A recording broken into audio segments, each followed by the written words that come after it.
अस्सलाम वालेकुम दोस्तों। आईसीसी ने इंटरनेशनल क्रिकेट में 10 बड़े रूल चेंज कर दिए हैं और ये वो रूल हैं जो इंटरनेशनल क्रिकेट में तहलका मचाने वाले हैं। इन रूल से क्रिकेट की दुनिया में बहुत ज्यादा फर्क आने वाला है, लेकिन इन 10 में से 3 रूल्स ऐसे हैं जो बहुत ज्यादा चर्चा में हैं, जिनको बहुत ज्यादा हाईलाइट किया जा रहा है और इन 3 रूल्स की वजह से क्रिकेट की दुनिया में बहुत ज्यादा चेंज भी मुतवक्किल है। इनमें सबसे पहला रूल जो है वो बाउंड्री के लिहाज से है।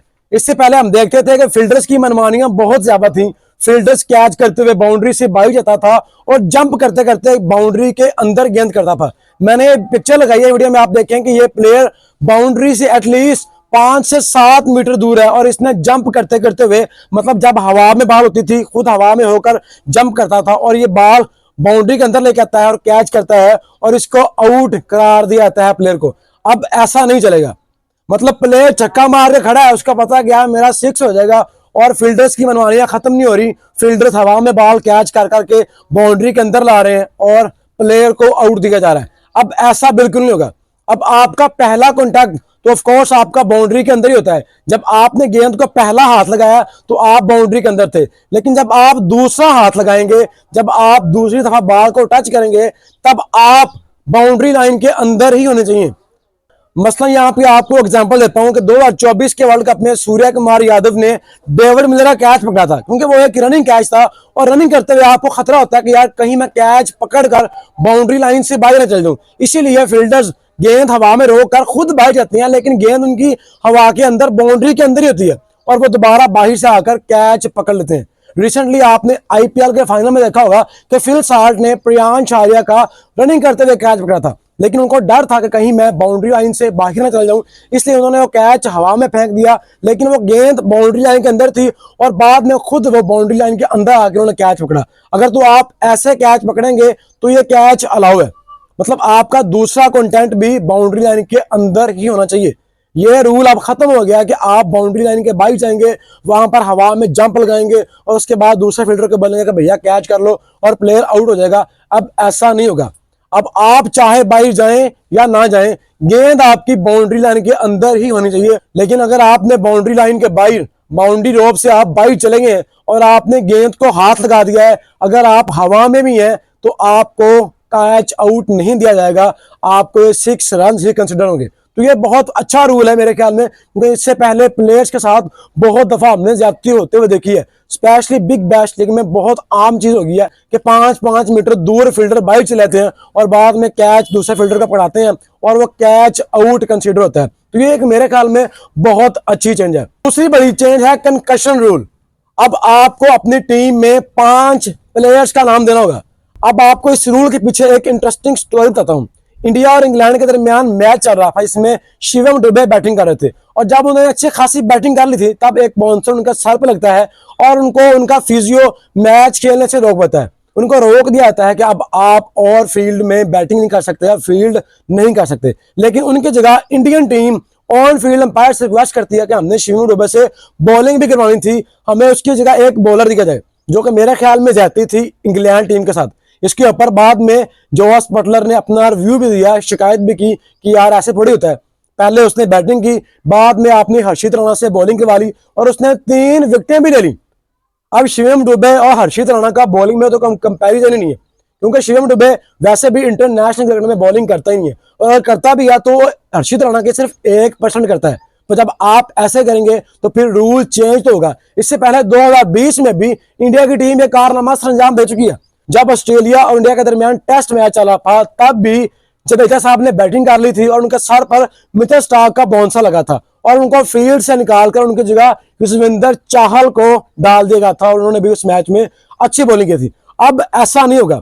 अब आपको अपनी बेंच स्ट्रेंथ से 5 प्लेयर्स का नाम देना पड़ेगा, जिनमें से एक बॉलर होगा, फास्ट बॉलर, एक स्पिन बॉलर होगा, एक ऑलराउंडर होगा, एक विकेट कीपर होगा और एक प्रॉपर बैटर होगा।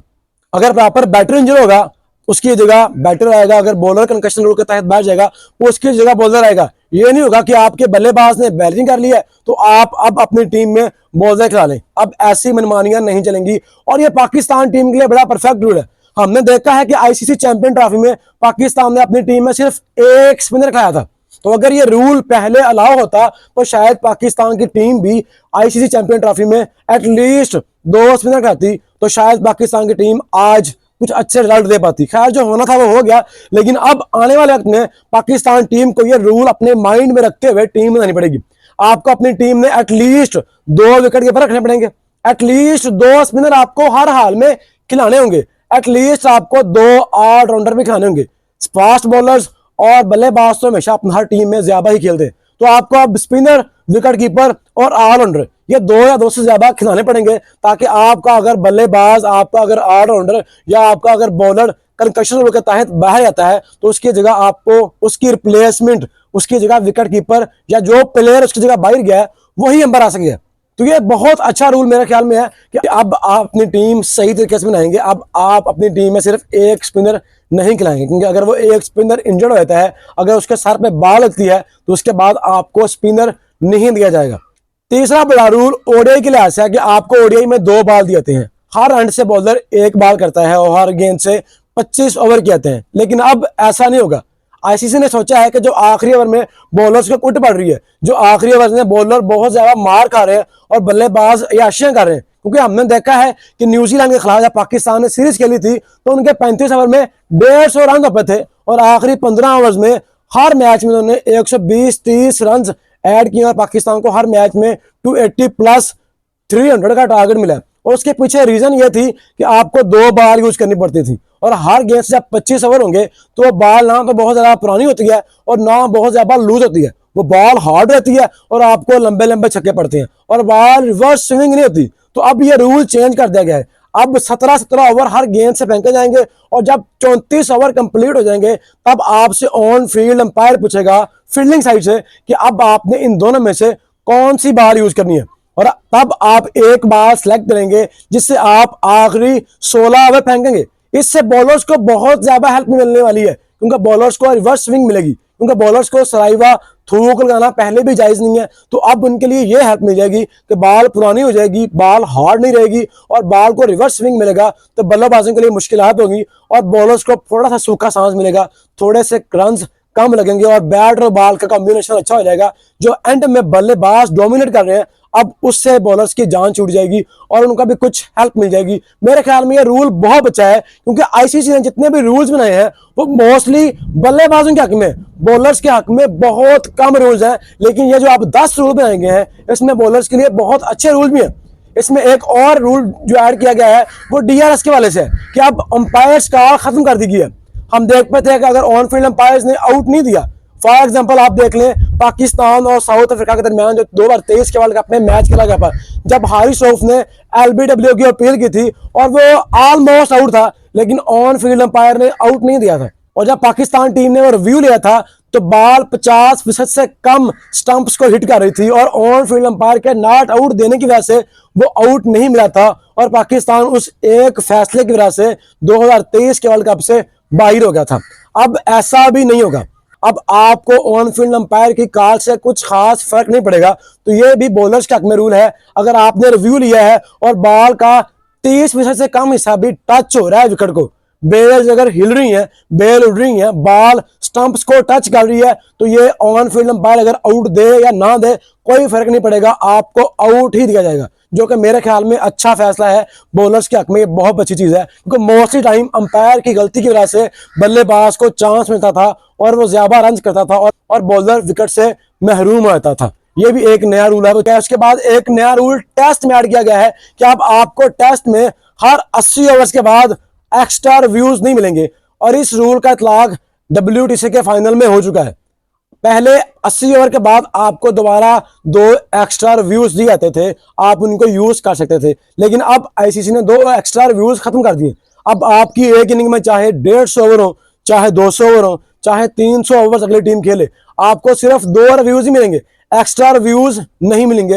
यह रूल शायद टाइम की बचत के लिए या ज्यादा रिव्यूज यूज होने की वजह से किया गया है, क्योंकि मोस्ट टाइम जब आपके पास रिव्यूज होते हैं तो आप हर छोटे छोटे मामले पर रिव्यू लेते हैं, तो इसका बहुत ज्यादा नुकसान भी होता है, इसका बहुत ज्यादा टाइम भी स्पेंड होता है, बहुत ज्यादा टाइम भी ज़ाया होता है। तो ये रूल अब चेंज कर दिया गया है, अब आपको टेस्ट में हर इनिंग में सिर्फ 2 रिव्यूज मिलेंगे, एक्स्ट्रा रिव्यूज खत्म कर दिए।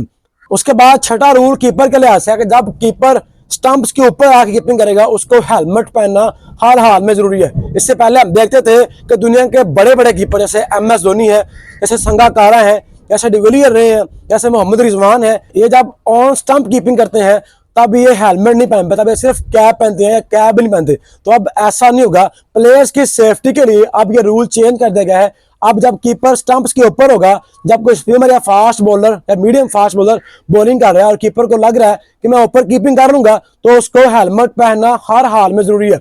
और उसके अलावा जो फील्डर्स आस पास खड़े हैं, स्पेशली टेस्ट में जो फील्डर्स हम विकेट के आसपास लगाते हैं, उनको भी हेलमेट पहनना लाजमी करार दिया गया है। 7वां रूल भी कीपर के लिए अच्छा है कि अगर कीपर स्टंपिंग का रिव्यू लेता है तो सिर्फ स्टंपिंग ही चेक की जाएगी, कॉट बिहाइंड का एज चेक नहीं किया जाएगा। इससे पहले यह रूल था कि जब कीपर स्टंपिंग का रिव्यू लेता है तो साथ ही थर्ड एम्पायर कॉट बिहाइंड का एज का भी रिव्यू लेता था कि अगर इसको इनसाइड एज या आउटसाइड एज लगा है तो उसका भी आपको साथ बताया जाता था। लेकिन अब ऐसा नहीं होगा, अगर आपने स्टंपिंग का रिव्यू लिया है तो आपको सिर्फ स्टंपिंग के बारे में बताया जाएगा, और अगर आपको लगता है कि ये एज हो सकता है तो आपको अलग से अपना रिव्यू देना पड़ेगा, अपना रिव्यू जाया करना पड़ेगा, इसकी बजाय कि आप ऑन फील्ड अंपायर का रिव्यू जाया करें। तो ये भी एक बड़ी चेंज है। उसके बाद 8वीं चेंज बैट साइज के लिहाज से है कि अब ICC अंपायर्स को एक गेज देगी जिसमें बल्ले का साइज मेंशन होगा। इससे पहले हमने पास में देखा है कि स्पेशली वेस्ट इंडियन प्लेयर्स बड़े बड़े बल्ले, मोटे मोटे बल्ले यूज करते थे और उनके एज भी छक्के होते थे, लेकिन अब ऐसा नहीं होगा। यह भी रूल आई थिंक सो के बॉलर्स के हक में ही है। अब एक गेज बना के दी जाएगी, जैसे आपने IPL में देखा है जब बल्लेबाज बैटिंग करने आता है तो ऑन फील्ड अंपायर उस गेज में से बल्ले को गुजार के देखता है, अगर तो बैट उसमें से गुजरेगा तब भी वो बैटिंग कर सकता है। अगर उसकी मोटाई, चौड़ाई या हाइट ज्यादा होगी तो वो बैट यूज करने के लिए अलाउ नहीं होगा। आपको ICC के रूल के मुताबिक ही बैट यूज करना पड़ेगा, जो कि एक बहुत अच्छा फैसला है। अब ये बैट एंड बॉल का अच्छा कॉम्बिनेशन बनने जा रहा है। 9वां रूल यह है कि जो प्लेयर्स अंपायर के साथ बदमाशियां करते थे अब उनकी बदमाशियां खत्म हो जाएंगी। हमने रिसेंटली देखा है कि शाकिब अल हसन बहुत ज्यादा फील्ड में रूड दिखाई देते हैं, उनको अंपायर्स के साथ हमेशा से प्रॉब्लम रहती है। लेकिन अब अगर आप अंपायर्स को बेजा तंग करेंगे, अगर आप उनके साथ अपना रवैया ठीक नहीं रखेंगे, तो अंपायर्स को यह हक दे दिया गया है कि वो फील्डर को ग्राउंड से बाहर भेज देगा। जैसे हम देखते हैं कि फुटबॉल में अगर आप अंपायर के साथ, अगर आप रेफरी के साथ बदतमीजी करते हैं तो आपको ग्रीन कार्ड, येलो कार्ड या रेड कार्ड बताया है, उसके बाद आपको ग्राउंड से बाहर निकाल दिया जाता है और आपकी जगह नया पता जाता है। तो अब ये रूल क्रिकेट में भी लागू किया जा रहा है कि अगर आप अंपायर के साथ बदतमीजी करेंगे, अंपायर को बेजा तंग करेंगे, तो आपको ऑन फील्ड अंपायर ग्राउंड से बाहर निकाल सकता है, आपकी जगह और फील्डर आके फील्ड करेगा। तो ये भी रूल चेंज किया गया है। और सबसे अहम रूल ये है कि अब कप्तानों के लिए बहुत ज्यादा चैलेंजेस सामने आने वाले हैं, क्योंकि 10वां रूल स्पेशली कप्तानों के लिए बनाया गया है। आपको 1 ओवर के बाद अगले 60 सेकंड में, अगले 1 मिनट में अपना नया बॉलर बॉल के लिए भेजना होगा। अब आप बहुत ज्यादा टाइम लेकर सोच नहीं सकते। मोस्टली टाइम ऐसा होता है कि जब मैच क्रंची मोमेंट में आता है, जब मैच की सिचुएशन ऐसी होती है कि आपको समझ नहीं आती कि अब हम किससे बॉलिंग करवाएं, तो आप 3-4 प्लेयर, आपके सीनियर प्लेयर्स, आपके कप्तान, वाइस कप्तान मिलकर फैसला करते हैं कि हमने किसको ओवर देना है। तो अब ऐसा नहीं होगा, अब आपको 60 सेकंड्स के अंदर अगला बॉलर बॉल के लिए लगाना होगा। अगर आप 60 सेकंड्स के अंदर अगला बॉलर नहीं लगाएंगे, अगर आप 1 मिनट के अंदर अगला बॉलर नहीं लगाएंगे, तो आपको 3 वार्निंग दी जाएंगी, उसके बाद 5 रन की पेनल्टी भी जाएगी, जो कि आपकी टीम के एक्स्ट्रा में डाल दी जाएंगे। तो अगर आप आखिरी ओवर में रन सेव करने के लिए अपना बॉलर सोच रहे हैं कि आपने किससे बॉलिंग करवानी है, और अगर आपकी सोच लंबी होगी, आपने टाइम ज्यादा ले लिया है, तो अगली टीम को 5 रन ऑटोमेटिकली दे भी जाएंगे, तब आप चाहे जौन सा मर्जी बॉलर लगाएं। तो दोस्तों ये वो 10 रूल हैं जो ICC ने चेंज किए हैं। इनका इतलाक कुछ का तो जून से हो गया, कुछ का 1 जुलाई से हो जाएगा, और जो DRS का रूल है उसका इतलाक सितंबर में होगा। बाकी ऑलमोस्ट 8 से 9 रूल्स का इतलाक 1 जुलाई से हो जाएगा। आपके ख्याल में कौन सा रूल क्रिकेट में सबसे ज्यादा तहलका खेज होगा, कौन सा रूल ज्यादा यूजफुल होगा? इसके बारे में आपकी जो भी राय है, अपनी राय कमेंट की सूरत में लाजमी बताइएगा। और अगर आप चैनल पर फर्स्ट टाइम आए हैं तो चैनल को सब्सक्राइब करें, लाइक करें और बेल आइकन का बटन लाजमी दबाएं, ताकि आपको हर आने वाली नई वीडियो का नोटिफिकेशन मिल सके। और अपनी राय कमेंट की सूरत में लाजमी बताएं, ताकि आपकी इंपॉर्टेंट राय के ऊपर हम अपनी अगली वीडियो बना सकें।